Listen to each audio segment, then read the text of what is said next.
Tak terima anaknya jadi korban kekerasan dalam pendidikan dasar pecinta alam, orang tua peserta meluapkan emosi dan langsung melapor ke polisi. Dari video yang viral di media sosial menunjukkan anak-anak dipukul dan ditendang oleh seniornya. Kira sedap tidak yang tempel. Kancing apa ada? Kancing!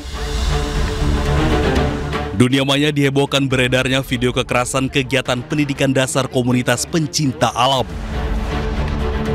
Dalam video tersebut terlihat senior pencinta alam diduga melakukan tindak kekerasan terhadap peserta.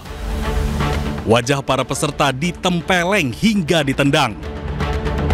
Tak terima anaknya alami kekerasan, Nurdiana Akbar, orang tua dari salah satu peserta pendidikan dasar pencinta alam, langsung melaporkan tindak kekerasan tersebut ke Polres Bitung. Nurdiana tak kuasa menahan tangis lantaran usai pulang dari kegiatan tersebut, badan anaknya sakit semua. Dia sudah sama dengan hari biasa, no, sisa DP mata di bawah masih babiru. No. Awalnya bagaimana? Sakit sekali tuh. Awalnya enter kita mau pegang DP badan sakit. Ibu pehat supaya seorang ibu kayak teriris gitu tuh anak yang nggak selama ini.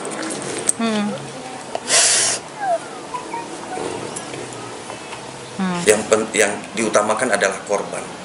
Ketika orang tua korban merasa komplain dan tidak terima, ya kita tidak bisa lepas dari situ. Penegakan hukum yang utama yang harus kita lakukan. Tapi kalau memang sekedar ini nanti ada pembinaan, memperbaiki bahwa organisasi itu baik, tapi tidak melakukan kegiatan-kegiatan kekerasan, nanti kita lihat ke depannya. Tapi ini tergantung dari korban, kesepakatan mereka bersama bagaimana.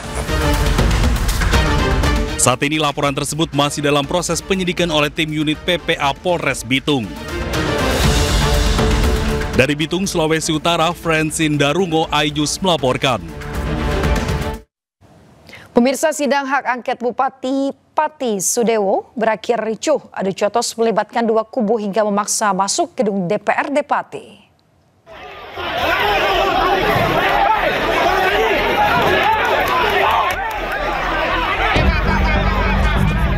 Dengan menaiki puluhan truk, masa pendukung Bupati Sudewo memadati area pendopo Kabupaten Pati.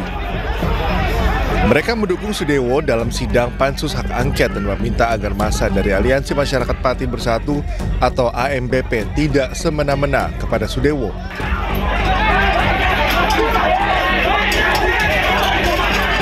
Kericuhan pecah saat anggota AMPB hendak memasuki DPRD, namun dihalangi dan dikeroyok oleh massa pendukung Bupati Sudewo. Ini relawan murni, melihat kondisi Pati, kami yang membayar pajak, yang membayar rakyat Pati, membayar dia ditunggangi oleh orang luar. Saya nggak suka itu. Boleh aspirasi dikembangkan, di Dewan asal tidak ditunggangi. Karena tidak pada belum ada sah, hukum tetap dia tersangka atau apapun sudah didomain begitu rupa. Para relawan menilai jika kerusuhan yang terjadi di Pati ada yang menunggangi dan ingin menjatuhkan Bupati Sudewo. Dari Pati, Jawa Tengah, Vindi Agil, iNews melaporkan. Pemirsa, hacker Bjorka ditangkap petugas Direktorat Reserse Siber Polda Metro Jaya setelah membobol 4,9 juta data nasabah sebuah bank swasta. Tersangka juga mengaku memiliki data sejumlah perusahaan untuk diperjualbelikan secara ilegal.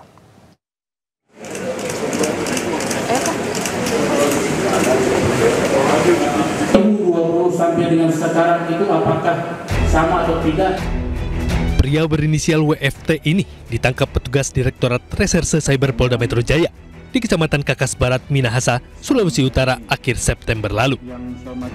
Ia diringkus setelah mengaku membobol 4,9 juta data nasabah sebuah bank swasta dan mengaku sebagai hacker dengan nama akun Bjorka, seorang hacker yang paling dicari di Indonesia.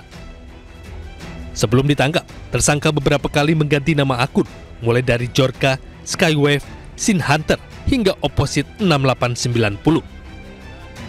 Dari hasil pemeriksaan, motif tersangka membobol data nasabah adalah untuk pemerasan. Pelaku ini dengan menggunakan akun X yang mengatasnamakan Bjorkanesia itu memposting dengan tampilan salah satu akun nasabah bank swasta dan mengirimkan pesan juga ke akun resmi bank tersebut dan mengklaim bahwa sudah melakukan hack kepada 4,9 juta akun database nasabah. Sebelumnya tersangka diketahui sudah beraktivitas di media sosial dengan nama akun Jorka sejak tahun 2020. Tersangka kini mendekam di tahanan Polda Metro Jaya dan terancam hukuman 12 tahun penjara. Dari Jakarta, Dan Helmi Sanjangbati, iNews melaporkan. Kita ke informasi olahraga, pemirsa. Pemain timnas Indonesia yang akan berlaga di putaran keempat kualifikasi Piala Dunia 2026 bertolak ke Jeddah, Arab Saudi. Skuad Garuda akan lakoni 2 laga hidup mati lawan Arab Saudi dan Irak demi tentukan nasib lolos ke pesta sepak bola dunia.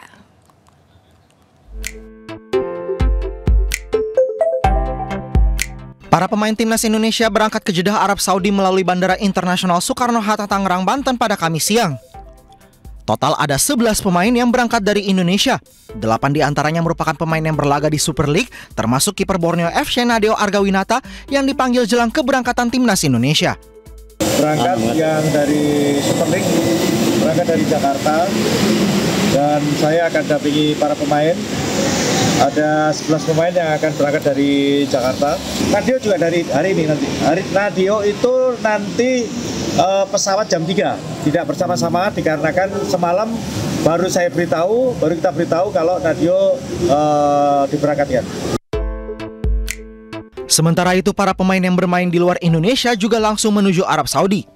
Setibanya di sana, para pemain menjalani tes medis sebelum bergabung dengan tim untuk menjalani pemusatan latihan persiapan putaran keempat kualifikasi Piala Dunia 2026 zona Asia. Dari Tangerang, Banten, Hasnugara, iNews melaporkan. Selain dicoret dari timnas Indonesia senior, Marcelino Ferdinand juga tidak masuk dalam daftar timnas U23 yang menjalani pemusatan latihan jelang SEA Games 2025. Manajer timnas Indonesia Sumarji mengungkap gelandang berusia 21 tahun tersebut dicoret karena masih dalam pemulihan cedera hamstring.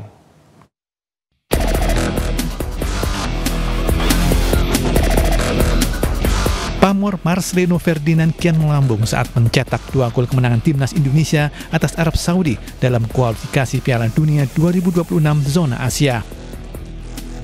Tampil gemilang bersama timnas, pemain yang akrab disapa Lino tersebut menjelma sebagai elemen penting tim dan menjadi langganan skuad Garuda. Namun gelandang berusia 21 tahun tersebut justru tidak masuk dalam skuad timnas untuk tampil di putaran keempat kualifikasi Piala Dunia 2026 zona Asia. Lino juga tak masuk daftar timnas U23 Indonesia yang menjalani pemusatan latihan jelang SEA Games 2025 Thailand. Pelatih Indra Safri telah memanggil 32 pemain U23 untuk TC di Jakarta mulai 2 Oktober hingga 14 Oktober mendatang. Manajer timnas Indonesia Sumarji mengungkap Lino masih dibekap cedera hamstring.